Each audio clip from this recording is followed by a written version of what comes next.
Hi, my name is Patruni Chidananda Shastri, and you are listening to Drag Me to Heaven. Drag Me to Heaven is a podcast where I interview drag artists coming from multiple faith journeys and check with them how they navigate faith and drag together and their identities.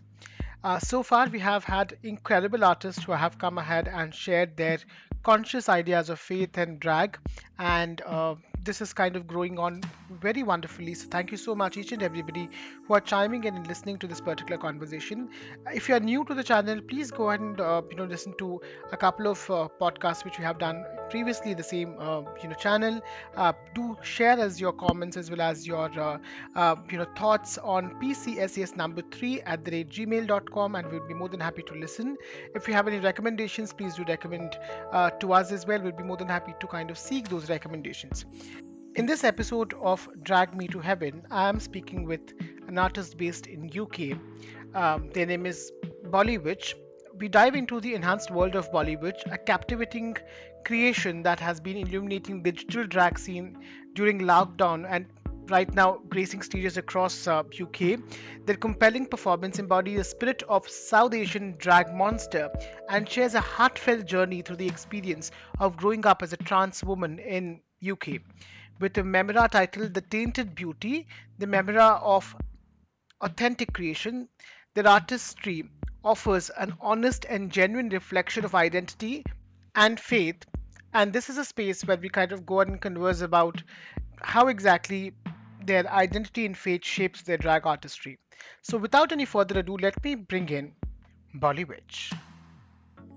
Hi everyone, my name is Patruni Shastri, aka Suffocated Art Specimen, aka SAS, and I'm here again to kind of bring you a very nuanced conversation about faith and drag with one and only Bollywood, all the way from UK. I've been kind of stalking them for a while and their drag, artistry on Instagram, and always kind of awed with the blend of how the Indian aesthetic of a sari kind of blends with this entire like lifted eye makeup, and again very kind of nuancedly kind of created expression. And for this particular conversation, I definitely wanted to bring Bollywood so that we can have a very nuanced way of thinking about faith, and you'll get to know why as and when we kind of talk. So welcome Bollywood, and how are you doing today?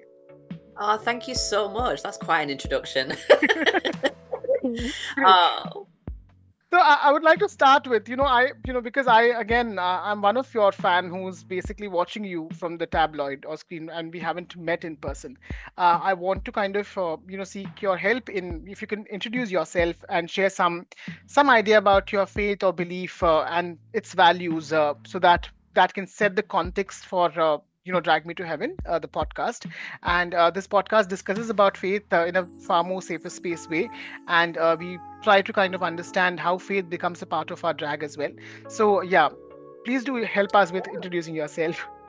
of course. So, hello, everyone. I'm Bollyvvitch. My pronouns are she, her. I'm a Gujarati trans performer. So, I transitioned in the early 2000s and grew up in a Muslim community in a town in the UK called Blackburn, which is like in the northwest, which had a very big Muslim community. And then as I grew older, I sort of lost connection with my identity as a South Asian person because I was very much told like you can either be one or the other. So I kind of moved and navigated through my life, transitioning and finding out who I was. And that's where the Bollywood came from. It was me kind of reclaiming something that is very much a part of me, but I was told I wasn't allowed to claim that and have that power. So that's why I created the Bollywood to kind of put on stage to almost force people to experience what it means to be someone like myself. So because of that, I had to really kind of delve into my thoughts on religion and faith and my thoughts on spirituality, and how can I meld that into an art form that feels powerful for me. you so much for addressing or kind of introducing yourself. And something which I very much for the first time I'm speaking with somebody in this particular podcast, not in general, but with somebody who's a Gujarati, and again trying to bring the aesthetic of how the diaspora of Gujarati kind of space has this conversation with queerness, which is a very interesting mix of identities, which I would say. And thank you so much for sharing that information. Now, as I just want to kind of come to the point, your drag is extraordinary. What you kind of create is a blend of very much Indian aesthetic, whereas you also kind of take the alternate idea of drag, especially with sometimes when we see it, we don't see the blend of gothicness with drag in its own self, if I could call it in that way. And you kind of bring a very good balance of these two elements in your performances. I wanted to know, how did your journey of drag began, and did your faith played any role in your drag persona? Yeah, so I really was stuck in a place of how can I express myself the way I want to, and I really didn't even think that drag was even a thing because I wrote a book about my experiences called Tainted Beauty, which got published around the world, and even though that was really a really powerful thing for me to do, I was still kind of behind the words, like no one was seeing me. And I'm a very kind of visual person. So when I went to an event in Manchester, which is where I live now, I saw that it was an event for like queer people of color. But when I saw South Asian people on stage, I noticed that no one was actually doing a form of art that was like of their culture. It was very much kind of like the Vogue culture, which kind of stems from kind of Black and Latina queer people from like New York and everything like that from the 80s. And that's all completely fine. But I was like, oh my God, like our culture is so enriched with such beauty and dance and drama and elegance. And I'm like, why is no one doing this? So I was like, do it yourself. Like, but I wanted to make sure that I didn't just do what a lot of other people are doing, which in the UK, like a kind of desi South Asian drag is usually lent towards kind of comedic drag. So it's more kind of uh, South Asian drag queens kind of making fun of being Asian, like kind of putting on the accents that they don't have, and kind of like just kind of making a bit of a joke of like Asian culture, which is quite a common thing in like British TV and film over the past few decades. And if that's something that doesn't want to do, that's obviously completely fine. But I'm like, I don't want to do that. And I also don't want to do a form of art that you would see at someone's wedding. So it was like, I've been to many weddings, and they always have like people dancing and all that and doing a bit of choreography, and that's all great, but I'm like, I want to do something that people would not expect. So because I have been a practicing witch since I was about 12 or 13 years old, I decided that the gothicness I pull from those Bollywood movies that I grew up watching, like Anjam, the ones that have really dark themes, like when you watch them, you're just like, this is not like a family friendly type film. So I pulled from that energy and turned it into something on stage where it's like, yeah, I can take like music and songs that I listened to growing up and interpret them in a much more like mystical and witchy way. And I didn't think that it would blow up as much as it did, but apparently no one else is really doing what I'm doing, so it really got people's attention, and it just kind of grew from there. This is very interesting. The idea of gothicness with what you kind of create. The I haven't seen it before. Like, it was very nuanced in its own nature, and I could kind of pull up references of how do you create your geesh as well, because it's very much something which we see it in the southern parts of Kerala. There's this art form called as tayyam, and the entire idea of how you create your mask or how you create that specific geese is so much similar to the form of art which is happening in Kerala, which is it's counter worlds, and see how exactly drag is connected to both the worlds at once. So I think thank you for sharing your journey over there. I would come back to a question: where did you experience any kind of a conflict between your faith and drag artistry, and how do you navigate that? Yeah, I mean, my conflict with faith kind of stems even before I became a drag monster, because I was really made to feel that I wasn't worthy of faith and that I wasn't permitted to kind of like give myself to something that everyone kind of said, because you are trans, because you are a queer child, you are not permitted, like, because if you and everything like that. So as a result, I had a real disconnect, because considering I grew up in a Muslim community and everything like that, like I never felt like I was Muslim because I wasn't invited, and it was a really hurtful feeling to have. So as the years went on, because like I still felt like I was an extremely spiritual person, I turned to kind of like my spirituality and discovered, you know, being a witch and witchcraft, and how that kind of like respected the elements and everything in life, that everything has its purpose, therefore nothing is above or below each other. We all have a purpose on this world, which is something I really that really resonates with me. That's what stayed with me, and it stayed with me all these years. So when I became the Bollyvvitch, I knew that that conversation would come up, because obviously, before you hear witch, you hear Bolly, and it's like, and before you see anything else, you see the skin color, you see that I'm Asian, like it's clear. And then and I knew that people will probably go, oh well, what about this, what about faith and everything like that. So because I didn't have that real connection, I try and use my art to let people know that no matter what your faith is, and whether you are conflicted, and especially within our community, if you are feeling conflict, there is still a safe space for you to kind of connect with yourself as an Asian person, as an Indian person, because you have every right to do that.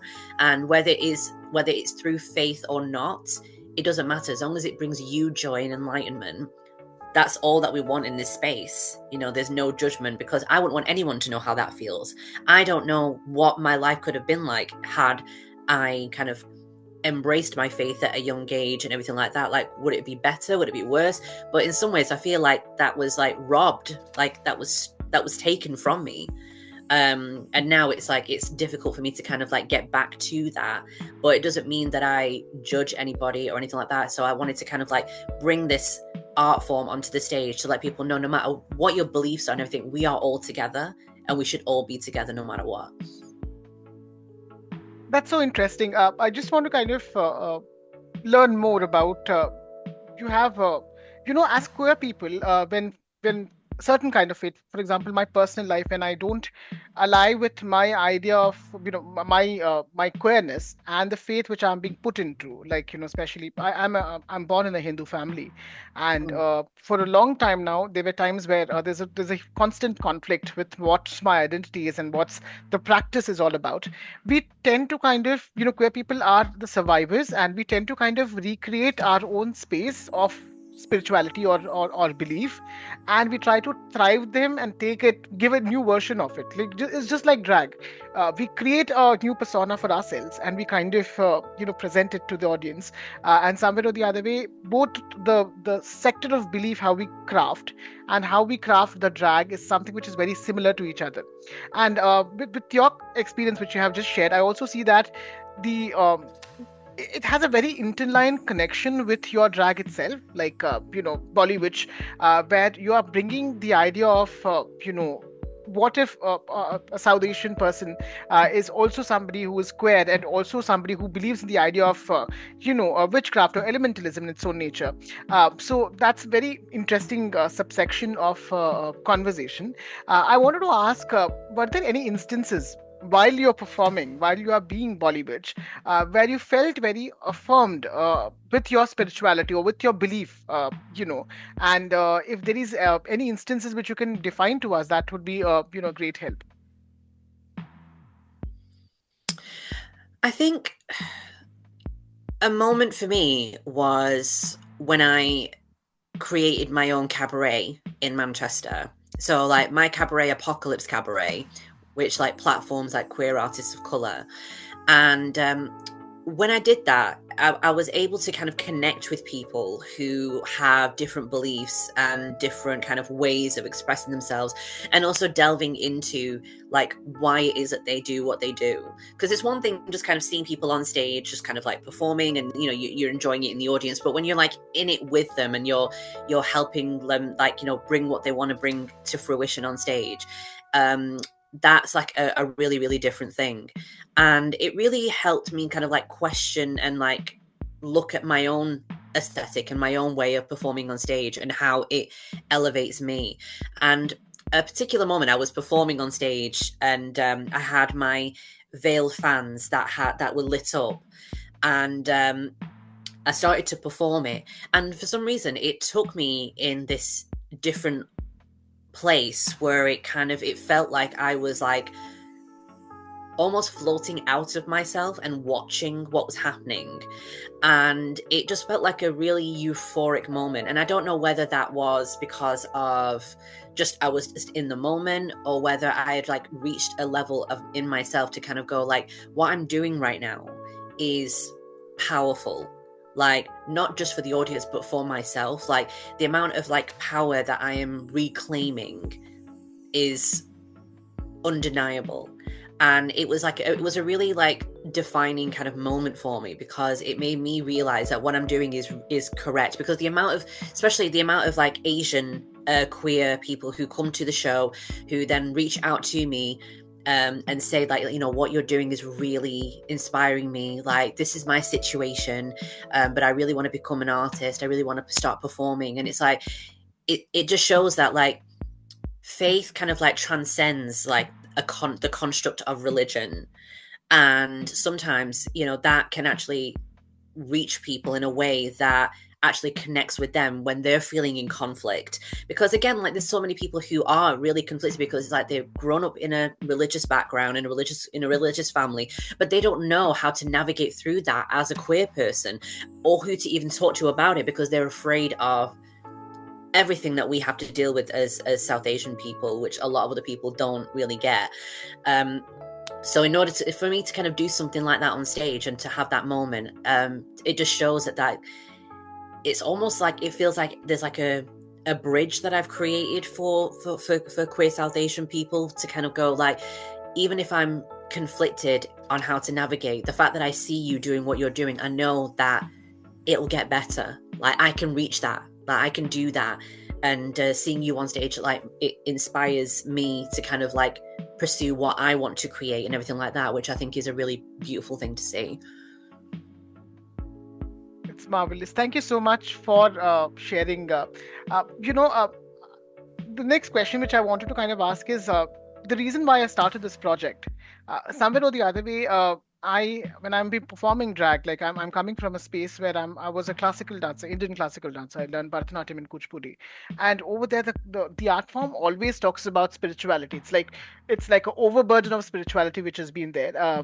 Hence it's very disconnected from the audience, or from the spaces which it's been performed, or especially with the Gen Zs. Whereas on drag, it's also not something where we often speak about spirituality, or it's the connection with both is a very limited space. So when I try to internalize, when I started drag, when I started to kind of look for artists, or spaces where who talk about spirituality while they are kind of performing. I got to know about Sisters of Perpetual Indulgence, who dress up as Mm-hmm. nuns, and then they kind of Yeah. go ahead and do advocate about HIV awareness. And there were a couple of other drag artists from US as well as UK who teach how to read a Bible, or who teach how to read a Quran, or there are people who kind of blend the idea of queerness as well as spirituality, performing in a church or performing in a temple. So these are some of the aspects which was very interesting for me. So hence I thought like this is something which I would like to know and learn more. So I wanted to know from you. Do you think both the current idea of drag, which has been again in a political space where we see drag as something which is sex positive, or which is out about the idea of how we present ourselves, or identity, for example, uh, versus can drag be used as a medium to talk about spirituality and alternative spiritualities, if I could say it in that way, where we are not promoting an idea of a religion, but we are trying to say, as you just said in the previous question as well, like you living your own idea of faith on stage kind of inspires people to kind of look for the path and kind of craft their own belief system. So, do you think that can be done? And have you seen any instances of, artists using drag artists using spiritual modes to kind of connect with their, belief system? Yeah, I think it is really important. I think that when it comes to religion, and faith and everything like that, like a lot of people kind of use certain aspects. I'm not saying everyone, but like a lot of people use certain aspects of religion as like a form of control and a form of kind of like limiting what people should do, and kind of almost kind of doing that whole Big Brother thing where you're kind of always watching someone watch what someone's doing, and letting them know what's right and what's wrong based on a book that you subscribe to. And what I always say to people is that if you want to subscribe yourself to a particular text, that's completely fine, but that's your belief. And if you want to govern your life around that, and that's completely fine. So if you don't want to believe in gay marriage, or you don't want to do this, you don't want to do that, then that's your belief. But what I then and I don't have a problem with that, as long as you don't point that belief in this direction and try and preach to me just because you don't think that what I do is correct. So I think like when people kind of use drag, especially like myself, to kind of like not necessarily like promote spirituality, but for me it's more of a self-celebration, and it's for people to come and enjoy, and that's what I do. But the difference is that I'm not trying to kind of say to someone, you should be a witch, or like you should be Muslim, you should be Christian. It's like, you're doing this wrong, you're doing that wrong. It's like I don't do that, because I don't want anyone to feel like I have been, which is because of the kind of restraints that I was put under as a child through kind of like extended family members who thought that I should be acting a certain way. Even my own doctor, when I went to the doctor telling them like how I'm feeling on the inside, and they said to me, you don't want to disgrace the family, go play football with your brother, like go hang out with your big brother, because that will straighten you out. That was his, and that had nothing to do with him being a doctor, and everything to do with his religion. And he was like basically saying, you need to think about your family values, not everything like that. And that really kind of frightened me, because I was like, if like someone like a doctor is saying that to me, what's my own family going to say if I actually tell them how I'm feeling, or if I want to do this? And like, kids these days, they're exposed to a lot more earlier, so they might feel more like creative and artistic at an earlier age compared to me in the early 90s, which drag was just nowhere near as big as it is now. And I think like that, because of those experiences, I never want to kind of like force anything onto anybody. I think it's really important for people to navigate through life and come to terms with their own belief system and their own faiths, regardless of whether it's from a religious construct or not. Like, as I think it's important that we all kind of find our own journey and find our own paths, because when it's chosen for us, then there's no way of growth. Like when we're kind of put on this particular road where we can't go down any detours because we're told we're not permitted to, we have to go down this, then we're just like everybody else, and we're not really engaging in our core selves, in our spiritual selves. We're not allowing ourselves to really bloom. And that is just because it's the people that are controlling us. They fear that, because they fear if you learn too much, you might become too powerful. Like, we've got to stop you there. Got to reel it in. And it's like, you're not going to stop me. And that's why a lot of people kind of come at me with negative energy, or they try and bring me down. It's like, I know why you're bringing me down. It's because it's a level of fear that you're experiencing, because you see me opening up my mind and living my own faith and navigating through that with joy and not putting negative energy out into the world. It's like you fear that because you don't want that. So I think it's very important that, especially as drag artists, that we let people know that it's okay to form your own path, regardless of like how you kind of do that. as long as it brings you that joy that you need. Great. Thank you so much for sharing it. And, I think, I would just put a hat of a cisgender for now. And I would ask you a very cisgender oriented question, which is like, did you find, did you ever had any challenges navigating your identities both within faith as well as within drag, space? Um, I, though I'm very not fond of the ideas of talking about sorrows of queer people. Being queer myself, I'm kind of vexed with that. Having said that, it would give us a little bit of an idea of what you know how individuals are navigating, and somewhere or the other way might be helpful for somebody who might be listening to it, somebody from a younger age, to find a similar path. So could you tell me any challenges if you had? Yeah, I think to be honest, I think the challenges that I've had are from other South Asian artists in the UK. Because of like what I do and how kind of different it is, it's very hard to kind of find community within like South Asian performers, which I find quite discouraging. Just given that we are such a kind of minority within like the drag community, especially in the UK, that we should have each other's backs. Like we should be supporting each other, elevating each other, not being in competition with each other. And the thing about the UK is that quite often South Asian performers, like certain South Asian performers, want to kind of be the representation for all of us, and you don't need to do that. Like you just represent yourself, and everything else will come with. But you don't necessarily need to kind of be like, I need to be at the top and everyone else needs to be at the bottom, so then whenever something like this comes up and they want to ask someone about it, they'll come to me. It's like, no, it's like, just be yourself. And I think because I do such a different form of drag, I don't really kind of see myself as very much accepted within like other drag communities that have South Asian people and everything like that. And that's a real shame, because I see so much potential in unity and coming together, that when I see younger South Asian artists like coming up who want advice, want support and everything like that, I don't want to discourage them and say, oh, stay away from this person, stay away from that person. I want you to learn your own lessons. You have your own experiences and come to your own conclusions. But I also want you to understand that, remember, like, what feels right for you. Don't be a follower. Whatever aesthetic you're thinking, whatever in your mind you want to bring to fruition, don't be afraid of it. Don't let anyone tell you can't do it.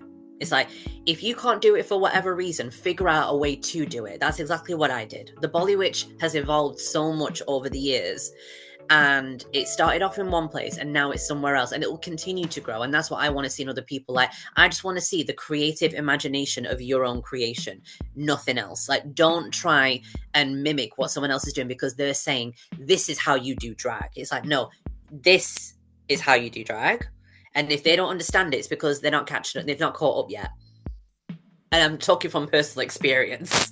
So it's like, that's what I say to people. And that's the kind of like wisdom that I want to kind of like impart on people from my own experiences, so then they can get there faster. What they do with that information is up to them.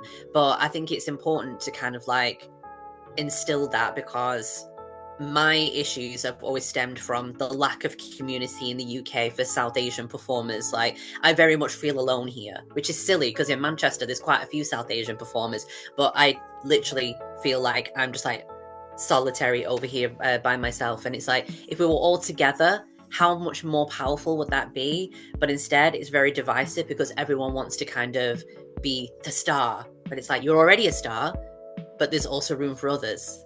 There's no competition.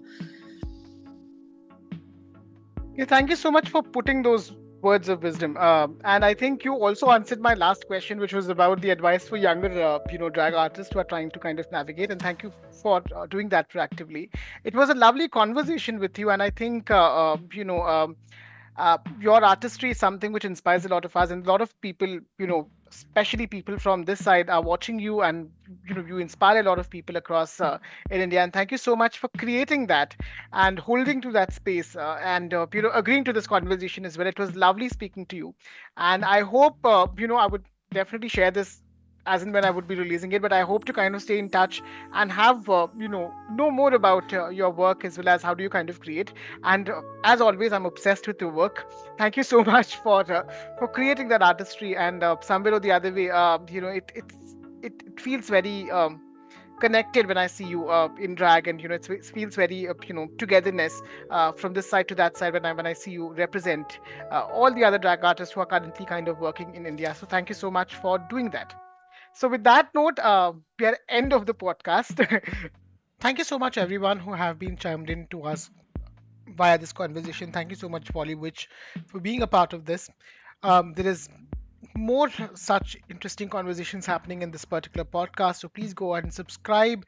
Please share it with your friends. And if you have any comments, you can always write to us at pcscs3 at gmail.com. And I hope you would be staying tuned with us for our upcoming episodes.